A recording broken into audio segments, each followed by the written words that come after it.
Acontecimientos que definen los grandes temas de nuestro tiempo, analizados desde la óptica de sus protagonistas. Decíamos en el comienzo de esta edición de Frecuencia Abierta que íbamos a hablar de salud, y en este caso vamos a hablar de salud con quien es la ministra de Salud Pública de nuestro país, con la doctora Karina Rando. Buen día, ministra, gracias por atendernos. Buenos días, bueno, gracias a ustedes y saludos a toda la audiencia. Quiero aprovechar los minutos que tenemos para hablar de dos o tres temas principales, más allá de que siempre hay mucho para conversar sobre la salud de nuestra gente, ¿verdad? Estamos en el Día Sí. Internacional de la Lucha contra el VIH y hoy se han Ujú. publicado algunos números vinculados a Uruguay que quiero confirmar. Si la Sí, información que se publica hoy, que dice que tenemos 15.000 personas afectadas por el VIH hoy en Uruguay, es una cifra oficial.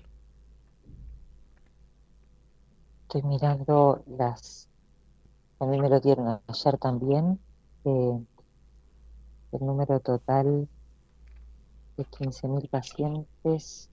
Sí, yo tengo un poquitito menos de 15.000, tengo cerca de 14.000 pacientes, Mm. pero seguramente si no es 15 debe estar muy cerca de eso. Bien, bien, Si bien. no es 15.000 debe estar muy cerca.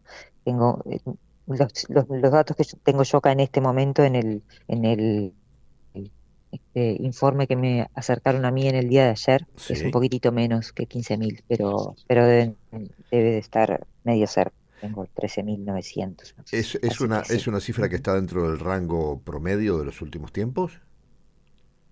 Sí, es una cifra que es un poquitito más alta que la del año pasado, un poquito más, pero que se acerca más a las cifras que se tenían en el año 2019, 2018, y es apenitas más alta que la del año pasado. ¿Se puede considerar una situación controlada? Es una situación que está estable respecto a los años anteriores, y hay una cosa que hay que destacar, que es que el número de pacientes tratados es mayor. La cantidad de pacientes tratados, es decir, diagnosticados y por lo tanto que han recibido tratamiento, ha crecido. O sea que bueno, si bien el control de las cifras a veces es un poco más difícil, porque a pesar de las campañas de prevención y demás, dependen un poco de los pacientes y de la conducta poblacional. Lo que sí es muy importante es que estos pacientes que son diagnosticados estén tratados y tenemos altas tasas de tratamiento. Bien, yendo a otro tema, también ayer se hablaba en los medios de comunicación del lanzamiento de la campaña La Sombra Te Cuida, una campaña que me Sí. parece en lo personal muy adecuada, no solamente porque estamos ingresando a tiempos de verano y de exposición al sol, sino porque, bueno, cada uno tiene que tener el cuidado con su piel porque la necesitamos para toda la vida, y por allí también de repente hay datos que de alguna forma pueden, pienso yo, llamar por lo menos la atención de las autoridades, y es la cantidad de Ujú. personas que se comprueba día a día de que tienen cáncer de piel en nuestro país. Sí, sí, eso es importante, lo dijimos ayer Mm. en el evento. Sí. Y hay el cáncer de piel es el más frecuente. Por suerte, bueno, no es el que tiene mayor mortalidad, porque habitualmente se diagnostica en tiempo y por lo tanto es curable en la mayoría de los casos. Sobre todo los dos tipos de cáncer más frecuentes son curables. El melanoma, que es el tercer tipo de cáncer de piel, que es menos frecuente pero tiene más mortalidad, ese es más difícil de controlar. Pero bueno, pero la mayoría, los aproximadamente 9 pacientes por día que se diagnostican con cáncer de piel, la mayoría de ellos se curan, y tenemos una mortalidad de aproximadamente unos 150 pacientes por año, de los cuales la mayoría de ellos lo que tienen es melanomas. ¿La sorprende estos nuevos casos por día detectados?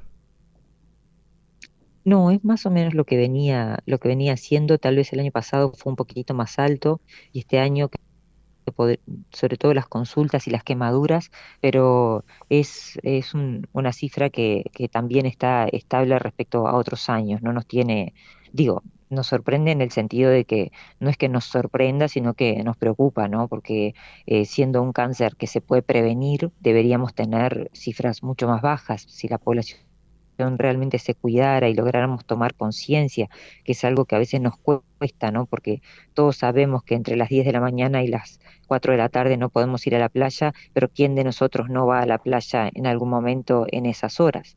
Es decir, ¿quién de nosotros alguna vez no estaba al sol sin bloqueador solar? Es decir, Ujú. es muy evidente la manera de cuidarse, es muy evidente la manera de evitarlo, pero también de esa misma manera eh, es fácil que uno se descuide y que no tome las medidas adecuadas. Deberíamos tomar conciencia todos, y cada uno de los ciudadanos como para tratar de disminuir esas cifras, ¿no? Y, De a- ahí la importancia de la campaña. y aparte de esos comportamientos, las estadísticas dicen que el paciente toma la iniciativa de ir al dermatólogo o de alguna forma cuando llega al dermatólogo ya la situación está complicada. Bueno, ahí tenemos diferentes grupos de riesgo. Los hombres consultan menos que las Mm, mujeres, mm, pero bueno, estamos intentando que la consulta sea más precoz, ¿verdad? Cuando la persona diagnostica alguna mancha en su piel que no tenía antes, aunque sea pequeña, eh, que que bueno, que tenga una hiperpigmentación, es decir, un aumento del color, que sea irregular, que tenga muchos colores distintos en la misma mancha, un lunar que cambió sus características, o una herida tipo cicatriz que no cicatriza, que pasan semanas y no cicatriza, eso pueden ser elementos indicadores de que ahí hay un cáncer de piel. Y la consulta temprana permite la exéresis, es decir, la cirugía de ese cáncer de piel y por lo tanto en muchos de los casos la curación. Tenemos que estar muy atentos a ellos, de ahí la importancia y el agradecimiento que tenemos hacia ustedes también que nos permitan difundir estas medidas de control y de autocuidado.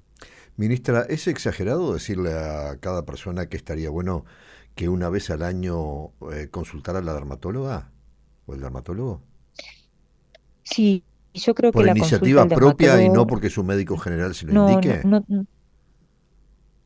no, no, no, no es no creo que sea conveniente porque sí. Yo creo que tiene que ser más dirigido. Ujú, No necesitamos que toda la población consulte una vez al año al dermatólogo porque la mayor parte de las personas, la mayoría de las personas no tiene cambios en su piel, no tiene problemas con su piel y por lo tanto, digo, estaríamos justamente sobreexigiendo al sistema y de repente cuando alguien realmente tiene cambios en la piel que necesiten un dermatólogo, ustedes saben los problemas que tenemos con las listas de espera. Entonces, hay que todo este tipo de medidas cuando se tratan de consulta, hay que hacerlos de forma dirigida, ¿no?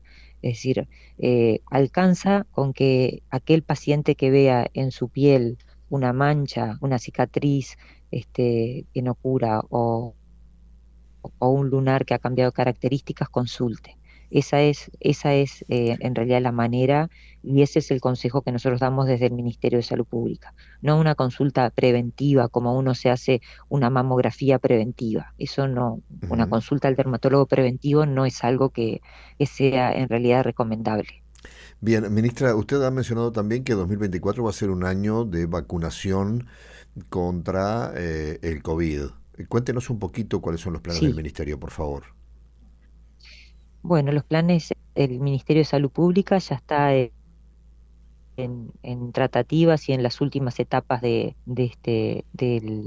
encargar las nuevas vacunas, que bueno, ya está prácticamente laudado ese tema. Las vacunas van a ser las vacunas de nueva generación, las XBB 1.5, que son vacunas que tienen mayor eficacia contra las cepas que están actualmente circulando. Esas vacunas llegarán, pensamos que o la última semana de diciembre o las primeras semanas de enero, y nuestra expectativa, es muy difícil hablar de fechas, porque yo de repente les digo una fecha ahora y después se atrasa Mm, un mes o 15 días, y bueno, queda como que la ministra de Salud Pública dijo algo que no se cumplió. se entiende. Entonces, preferiría hablar de un rango de fechas y no de una fecha específica, pero pensamos que el primer cuatrimestre, el primer trimestre del año que viene, esperamos tener la campaña ya avanzada, ¿no? Esperamos que podemos estar vacunando febrero, marzo, abril, ya, y eso nos daría una protección que la necesitamos para el correr del año. ¿Va a ser una vacunación sugerida para toda la población, para algunos rangos de edad? ¿Cómo se piensa hacer? La vacuna La vacuna es un refuerzo que está planificada según la Comisión Nacional de Vacunas. Esto es algo que no lo decidió el Ministerio solo, sino que se decide con toda la academia y con toda la Comisión Asesora de Vacunas, que es un equipo muy grande de expertos. Lo que se decidió es vacunar a la población de riesgo. La población de riesgo es todas aquellas personas que tengan alguna comorbilidad, como puede ser hipertensión arterial, diabetes, inmunodeficiencia, consumo de corticoides, por supuesto que estén en quimioterapia, que tengan algún tipo de enfermedad que requiera del uso de inmunosupresores, como pueden ser las artritis, y el ser mayor de 70 años también entra como condición de riesgo, o sea que todos los mayores de 70 años y menores de 70 años que tengan alguna condición de morbilidad. Y aparte, ¿algún otro sector de la población en particular? ¿El personal de la salud, por ejemplo?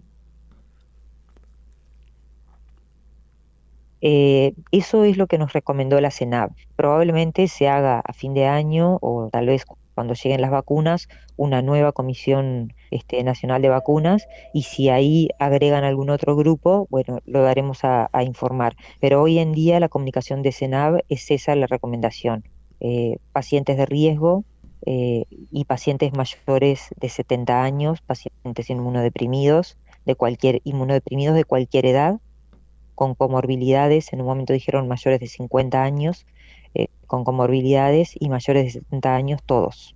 Pero esas especificaciones van a salir por escrito en un documento oficial del Ministerio de Salud Pública para que la gente esté tranquila de cuáles son las recomendaciones. De todas maneras, probablemente es muy difícil controlar el hecho de si es hipertenso o no es hipertenso, o sea que la gente tiene que tener la responsabilidad de llegar y decir en el vacunatorio, bueno, yo tengo 40 años o tengo 55 años, pero soy hipertenso o soy diabético. Y bueno, y ahí se le administrará la dosis.